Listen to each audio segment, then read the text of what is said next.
Chapter 13. Poppy had already left for the day by the time Milo returned to the office. Not that he expected otherwise. After dropping Ava off, he headed for the nearest YMCA and took a long, hot shower that ranked somewhere between washing away rejection and trying to scrub the memory of every awkward pause from that car ride.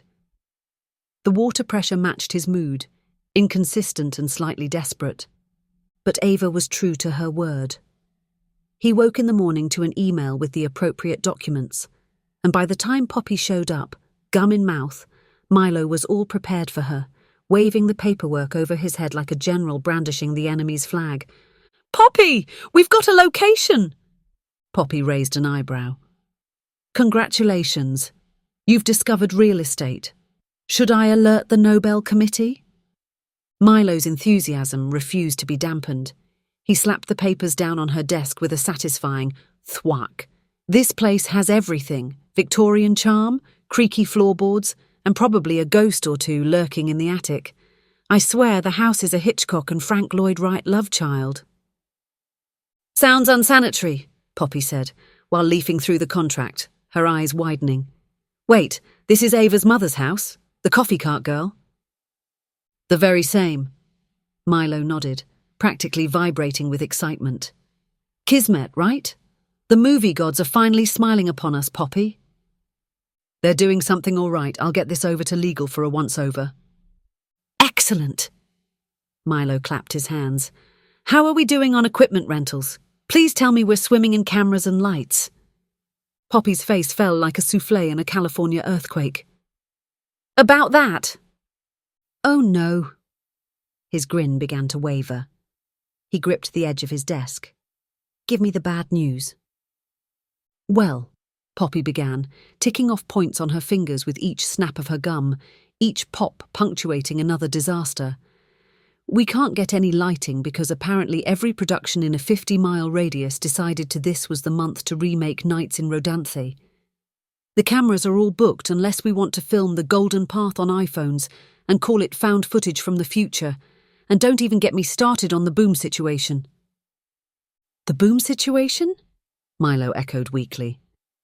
"Let's just say if we want sound, we might need to invest in a lot of tin cans and very long pieces of string." Milo collapsed into his chair, the wheels squeaking in protest. "How is this possible? I never had this many issues on my student film." "Your student film probably didn't require period-accurate lighting for scenes set across multiple centuries," Poppy pointed out. "Student film." "That's what I said." He jumped to his feet. "Student film. Are you stuck on repeat?" "No, I've just had a brilliant idea." "Which is?" Milo pulled out his phone, flipping through his contacts until he found the right one. Then he dialed. "Hello," came a voice, quivering with age. "Professor Abernathy?" He practically shouted into the receiver, his voice cracking with excitement. "It's Milo Piven, class of... Actually, never mind that. I have a proposition for you." A long pause then. "Milo Jeremy Piven?" "That's the one. Remember that time you said I had a spark of genius?" "Not really. Buried under a mountain of terrible ideas?" "Oh yes, that definitely sounds like something I would say." "Well, this is definitely the genius part. And I promise there won't be any pyrotechnics this time. Okay, maybe a small explosion. Tiny, really, and integral to the plot." A long, deep sigh. "What is it you need?" Milo smiled. "I thought you'd never ask." By the time he got off the phone 20 minutes later, he was breathless with enthusiasm, his hair dishevelled and eyes gleaming with triumph. "We have equipment," Milo said, jumping to his feet and doing a little jig. Poppy observed his impromptu dance routine with the weary expression of a zookeeper watching their most troublesome monkey discovering sugar. "Do I want to know?" "My film school is letting us rent their equipment," Milo said, still wiggling with glee. "Cameras, lights, sound gear, the works, and at a fraction of the cost of professional rentals." "And the catch?" Poppy asked, because there was always a catch. His dance faltered slightly. "Well, we might need to take on a couple of student interns, and possibly let the school use some behind-the-scenes footage for their promotional materials. That's actually not as bad as I was expecting, Poppy said. I know, right? Milo beamed. Everything's coming up Piven. Poppy raised her brows. He flushed. Never mind that.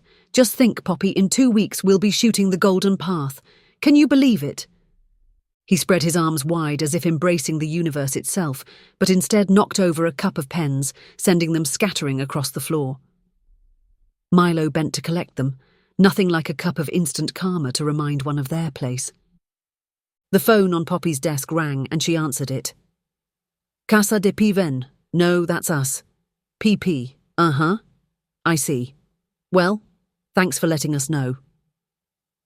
She slammed the phone down, and the plastic receiver let out a pitiful crack, and then Poppy's bubble melted. Strange, because her gum never melted. It always popped. He scrambled over to her desk. What happened? That was the makeup department. Our crew have cancelled.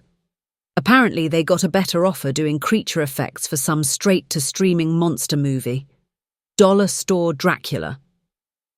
Milo studied her face. Well, your makeup always looks great. Maybe you could...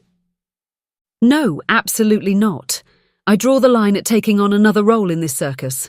I'm already juggling more hats than a milliner. Milo kicked one of the fallen pens. Then his face brightened. Wait a minute, Owen's girlfriend. For reals? For reals. She's already invested in the project because of Owen, and she's looking for work. It's a perfect win-win. Let me look her up.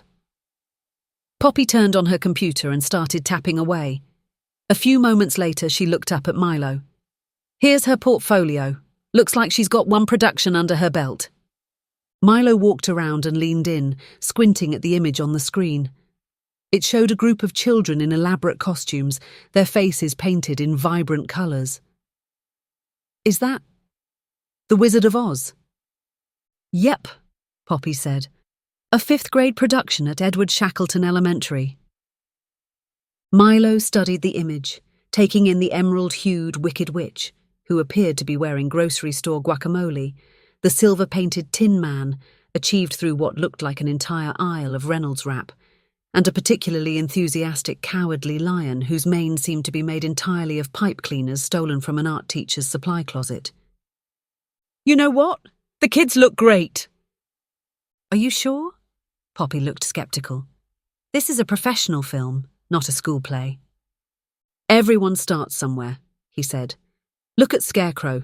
If she can make a 10-year-old look convincingly made of straw, imagine what she can do with actual actors.